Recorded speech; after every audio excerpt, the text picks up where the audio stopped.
So Marvin, this is Dawn Sutherland again, and we were talking, and you asked me, our kids, our kids from the diaspora coming to Africa, and my answer to you is yes. In fact, in 2017, through Restore Worldwide Inc., we have doctors that come here to do free reconstructive surgery.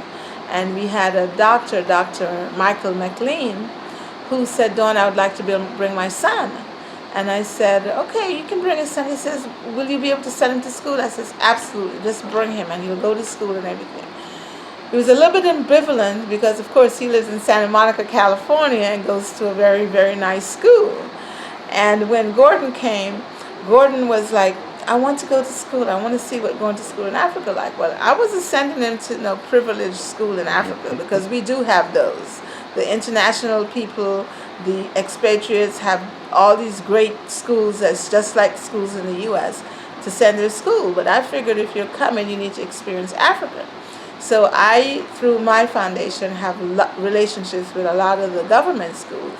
So I said, Gordon is going to a government school. And I have one, I chose one right by my house because most of these schools have no public toilet and no toilet, really. They just have little holes and urinals.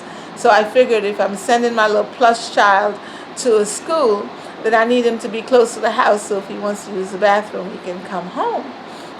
So his dad and I went to the school to drop him off that morning, and his dad was like, wow, Dawn, are you sure it's going to be okay? His mom is like, my son going to be okay? And I'm like, he's fine. Just trust him. He'll be fine. And Gordon was a little bit ambivalent, but we teamed him up with a buddy, and he had a friend that welcomed him and was in the same class with him. And we left him and went to class. And when we went back to the hospital, his doctor says, Dawn, you have to go get Gordon lunch. I says, don't worry, my driver will take lunch to him. So I gave the driver money to go to Kentucky Fried Chicken. Yes, we do have Kentucky Fried Chicken in Kumasi, Ghana. And tell him to buy him some fries and biscuit and French fries and whatever. So he bought the lunch, took it to Gordon. And, I just assumed Gordon left it. But when we went back to school to pick Gordon up, the headmistress said, Madame, Gordon didn't eat his lunch. I said, what did you do with it? Oh, he shared it with the kids. He just gave it to the kids. And so I'm like, And I said, okay. So when we picked Gordon up, his dad asked Gordon if he had a good day. Gordon was excited. He says, yes, I had a good day. But he was a little bit subdued, because he's a quiet child, so couldn't quite figure it out. So Gordon says, why should I eat Kentucky Fried Chicken when the other kids don't have any food to eat, Auntie? I just gave them my lunch. And I said, what did you eat? I just ate something that they were eating. And I said, but Gordon, you didn't go home either to use the bathroom. So what did you do? He says, I used the bathroom with the kids. I said, oh. And so the next day, when we got back to the hotel, I said to his dad, well, we sent him to school, so probably tomorrow he'll come to the hospital with us. And when Gordon finished dinner, he came up to me and he says, Auntie, could you please pick me up at 6-something in the morning, 6:35 I think, so that I can get to school at 7? Because yesterday I was late and I don't want to be late. I want to get to school. And I'm like, you want to go back? He said, yes, I want to go back to school. I like the school. And amazingly, he went the entire week, every day. And I tell you, by the third day, he was a different boy. He started walking straight up, had lots of friends. He was big boy on campus. The headmistress sent me pictures with him carrying water on their head because they have to fetch water when they go to school. So they can fetch water to put in the various places for lunch or to drink. And he was fetching water.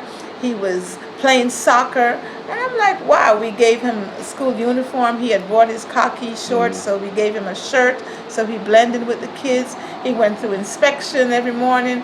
He did the whole gamut. And literally, I tell you, his dad today is still so appreciative of what that school did and his visit to Ghana did for him. In fact, Dr. McLean was so impressed that his son used that toilet facility, which is not a toilet at all, it's a hole in the ground, that when he left, that at the end of that trip, he literally donated money to British Africa Connection to build a toilet for that school. So today that school have a borehole which is donated by one of my sister friends, Deborah Randolph, and the toilet facility donated by Dr. McLean.